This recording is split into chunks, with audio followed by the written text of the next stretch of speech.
मोनी सोनपुर के जंगल में अपना घोंसला बनाकर आराम से रहती थी। मोनी बहुत सीधी सादी चिड़िया थी।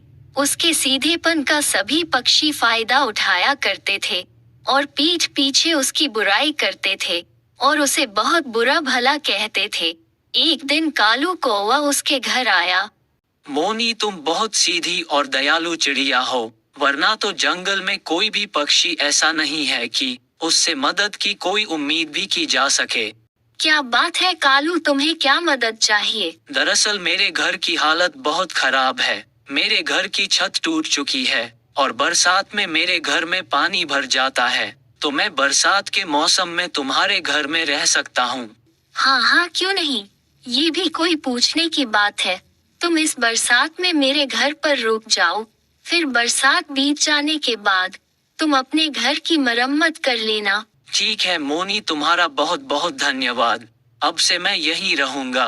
कालू बहुत ही आलसी कौवा था। वह कोई काम नहीं करता था।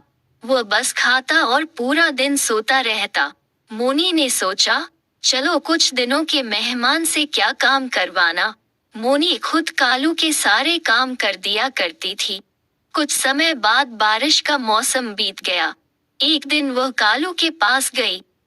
कालू भाई, बारिश का मौसम समाप्त हो चुका है। चलो हम दोनों मिलकर तुम्हारा घोंसला फिर से बनाते हैं ताकि तुम उसमें रह सको। मोनी चिड़िया, मैं क्यों बनाऊं घोंसला? तुम अपने लिए घोंसला खुद बनाओ और आज से यह मेरा घर है।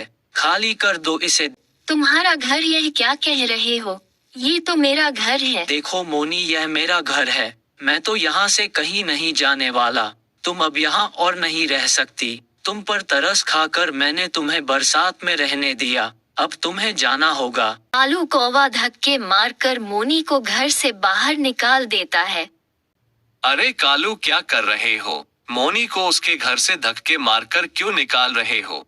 क्या बताऊं मुखिया जी, इसने मुझे अपना घर बेच दिया था और कहा था कि बरसात के बाद घर खाली कर देगी, पर अब जाने का नाम ही नहीं ले रही है।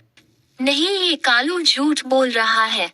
बरसात से बचने के लिए यह मेरे घर आया था।